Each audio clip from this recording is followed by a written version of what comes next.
Tonight, evacuation warning. Coonamble residents angry they've been asked to get ready for a flood while the Castlereagh's tame. Dubbo prepares for moderate flooding tonight. Warren is warned of major flooding to come. And heartbreak in Bathurst as locals face the tough task of cleaning up. This is Prime News with Hugh Whitfeld. Good evening, everyone. Tonight we'll bring you up to date on the flood situation in our region, including the latest forecast, and it's not looking good. Plus, in sport, two of the region's finest league talents gear up for the annual Western Challenge. The Lachlan, Macquarie and Castlereagh rivers are all expected to flood for days to come. So far, the SES has received 470 calls for help. That's in our region alone, as water from days of rain makes its way through the river systems. In a moment, we'll tell you about the impending threat to Warren. We begin our coverage with Catalina Flores in Coonamble, where residents were told this morning to evacuate, then told to wait. Around 1,000 locals are on standby tonight to leave their homes, but say they shouldn't have to. Edie Jarrett has lived at this low-lying home in Coonamble's east for the last 75 years. She was one of about 1,000 residents warned last night to get ready to evacuate as emergency services tried to protect homes. A bit of a panic, actually. By this morning, the warning had been suspended. Schools in the eastern part of town were closed today. Kids instead enjoyed the extra water around. The Castlereagh River height was revised to peak at 5.2 metres tomorrow morning. If the river gets to 5.4, the evacuation will take place. An emergency operations centre has been set up to monitor the river. The council closed the floodgates yesterday and has been pumping out water. Roger Nalder was told to evacuate, but he's more worried about his truck full of grain, which can't go anywhere. Silos are closed and headers are grounded because paddocks are too wet. We should hurry up and dry up so I can finish the harvest. It's estimated $40 million has been wiped off the value of the district's harvest. There's 190,000 tonne of wheat over there at the moment. We budgeted for 400,000 at least, so there's 210 hanging out there somewhere. It's probably going to downgrade what's left in the paddock now and what wasn't already downgraded.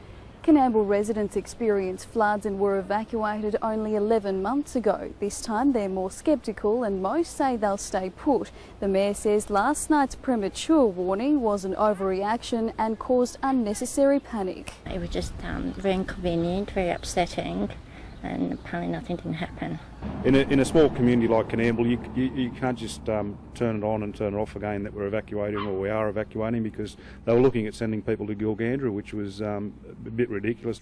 Tim Horan is obligated to respect the SES decision but wants the agency to review the decision-making process to include local input and improve communication. I wouldn't say there was any mistakes. Obviously, with any sort of an emergency operation, we have to err on the side of caution. Catalina Flores in Coonamble, Prime News. Coonamble's mayor says the Shire should be declared a natural disaster area because of the flooding. Here's what Emergency Services Minister Steve Wan had to say about that in Sydney today to reporters. He was joined by Barry Handstrom from the Weather Bureau, who explained where all this weather is coming from. And this government stands ready to assist where we can.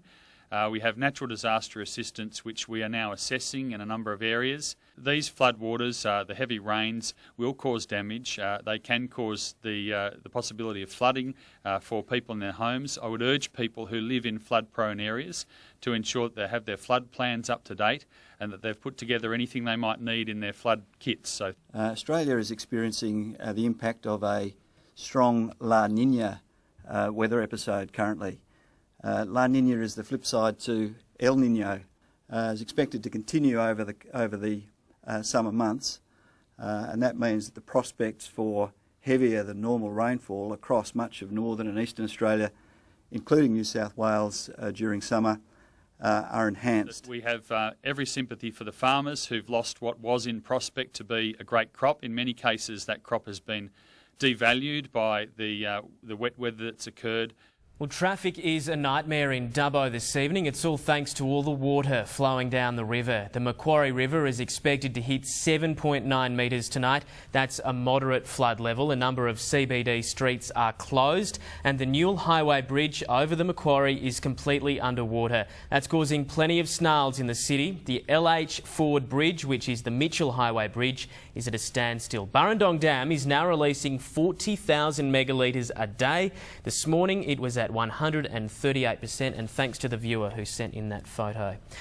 The Lachlan River is expected to peak at 7.4 metres tomorrow morning at the Nanamai Gauge near Goolagong. Low-lying areas are expected to be inundated, and the Lachlan Valley Way between Goolagong and Cowra is likely to go underwater. The Mandadgery Creek at Eugowra peaked at 7.2 metres just after lunch today. Not as high as what the SES had forecast, but the flood threat there isn't over just yet. Nathan Stitt reports.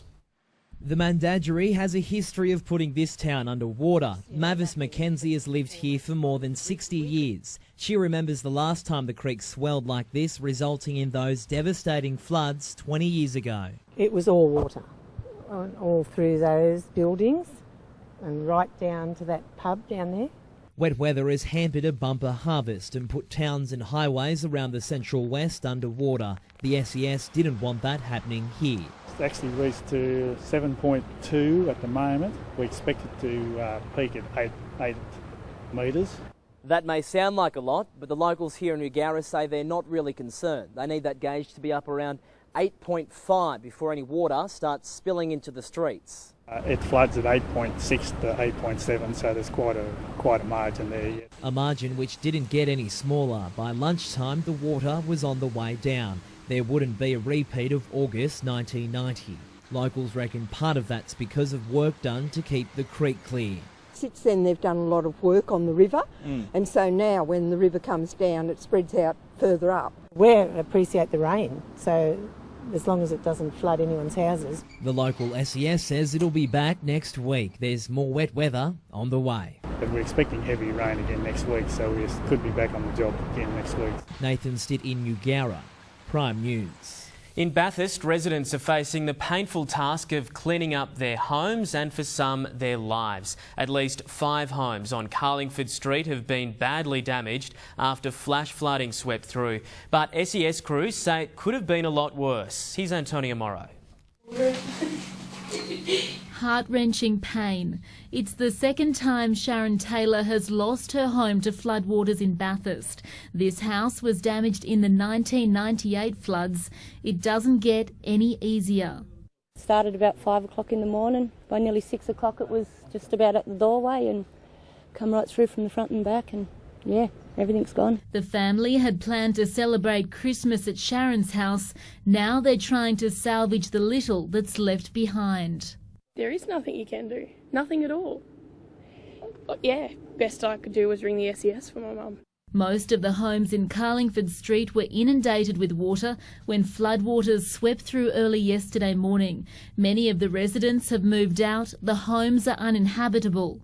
Down in that low-lying area down there, there's a few houses down there, and we're going back to have another look at them this morning and see if they need anything, but by and large it's just a matter of waiting for the water to recede now. Further upstream at Georges Plains and Perthville, locals were mopping up. Around 8 homes were flood damaged after the Vale Creek swelled yesterday. Late yesterday afternoon we got the break and the weather changed and we were right. The Macquarie River at Bathurst peaked at around 4 metres overnight.